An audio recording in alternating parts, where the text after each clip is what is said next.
Hello friends, आज की video में हम वैभव ग्लोबल शेयर के बारे में बात करेंगे। तो आइए देख लेते हैं।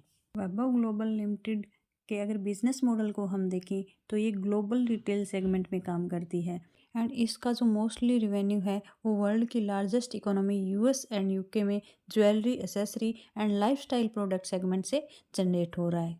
इसका 68% रिवेन्यू यूएसए से, 27% रिवेन्यू यूके से एंड 5% जर्मनी से आता है। एंड इसका रॉ मटेरियल जो सोर्स किया जाता है वो लगभग 30 कंट्रीज से किया जाता है, including Thailand, China, Russia, Myanmar, Kenya and others. Company अपने प्रोडक्ट सेगमेंट को डाइवर्सिफाई कर रही है। ज्वेलरी आइटम से फाइनेंशियल ईयर 17 में 89% रेवेन्यू जनरेट होता था, जो कि अभी कम करके 73% कर लिया है। एंड जो 27% रेवेन्यू अभी है वो non jewellery items like fashion accessory, makeup items, body care item से ये जनरेट कर पा रही है। कंपनी की 7 मैन्युफैक्चरिंग फैसिलिटीज़ जयपुर राजस्थान में है, जिससे इसकी लगभग 70% रिक्वायरमेंट पूरी होती है। कंपनी का जो कस्टमर रिटेंशन रेट है वो लगभग 38% है एंड फाइनेंशियल ईयर 23 में लगभग 57% न्यू कस्टमर डिजिटली एक्वायर किए हैं। कंपनी के fashion, jewellery and lifestyle product के 31 ब्रांड और 29% रिवेन्यू है वो ब्रांडेड आइटम से कंपनी जनरेट करती है।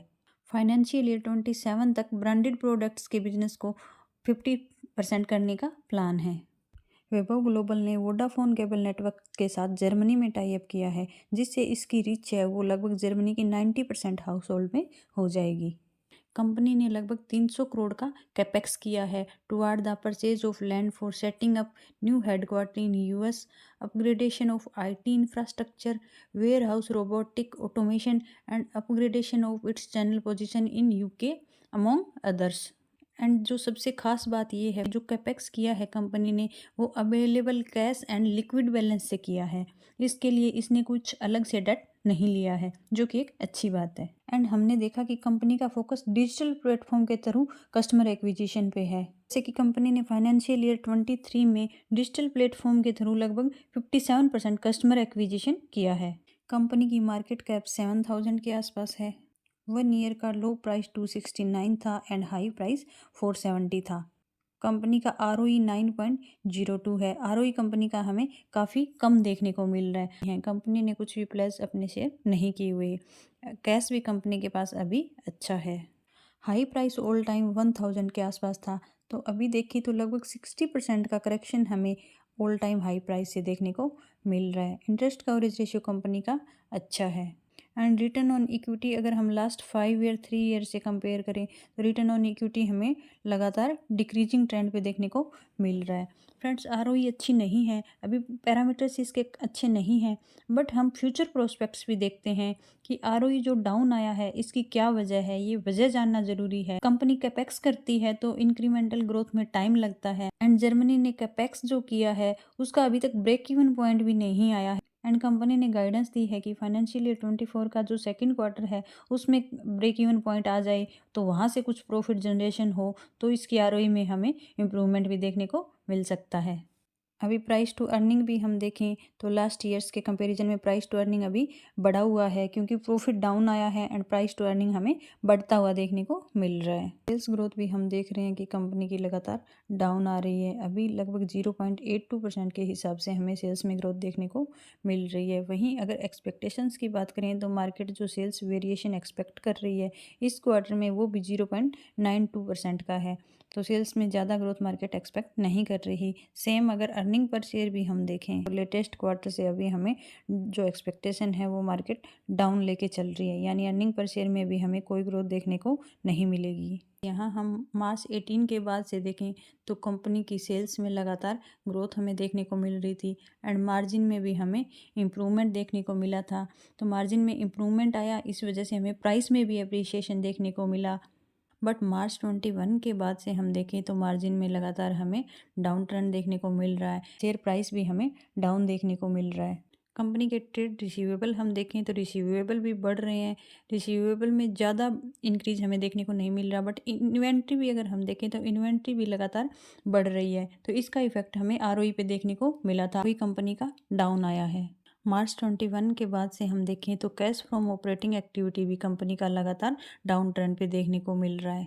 मार्च 23 में हल्का सा इंक्रीज हमें कैश फ्रॉम ऑपरेटिंग एक्टिविटी में देखने को मिला, बट मार्च 21 के कंपैरिजन में देखें तो अभी भी कंपनी के पास काफ़ी कम कैश रिसीव हुआ है।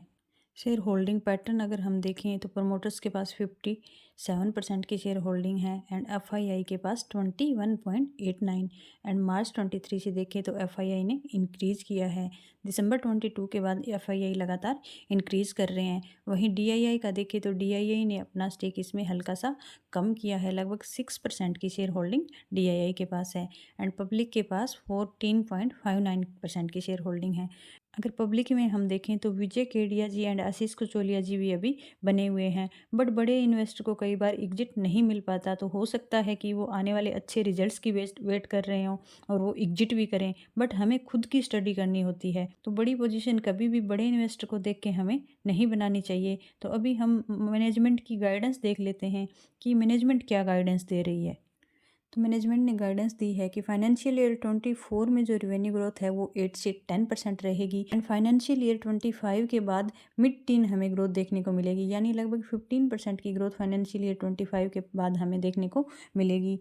रिवेन्यू में 15% से अबोव की ग्रोथ हम काफ़ी अच्छी ग्रोथ मान सकते हैं। मैनेजमेंट की गाइडेंस के अकॉर्डिंग कंपनी की स्ट्रॉन्ग बैलेंस शीट है एंड इसका प्रॉफिटेबिलिटी एंड ग्रोथ पे फोकस है एंड कंपनी ग्रोथ कैप्चर करने के लिए और हेल्दी कैश जनरेट करने के लिए जर्मनी में इन्वेस्ट कर रही है। फ्यूचर मार्केट एक्सपेंशन को देखें तो मैनेजमेंट ने गाइडेंस दी है कि जब तक जर्मनी का बिजनेस प्रॉफिटेबल नहीं हो जाता तो जर्मनी में न्यू मार्केट में एंट्री नहीं करेगी, बट यूएस एंड यूके में वो इनऑर्गेनिक अपॉर्चुनिटी के लिए भी ओपन है, यानी यूएस एंड यूके में अगर किसी कंपनी को अक्वायर भी करना पड़े तो कंपनी बिल्कुल उसके लिए रेडी है। ये थे वैभव ग्लोबल के कुछ इंपॉर्टेंट पैरामीटर्स एंड मैनेजमेंट की गाइडेंस। अब देखना ये है कि क्या मैनेजमेंट जो गाइडेंस दे रही है उसको पूरा कर पाएगी, क्या कंपनी की जो फ्यूचर ग्रोथ है वो मैनेजमेंट की गाइडेंस के अकॉर्डिंग आ पाएगी। वीडियो अच्छी लगी हो तो वीडियो को लाइक करना, चैनल को सब्सक्राइब करना। Thanks for watching.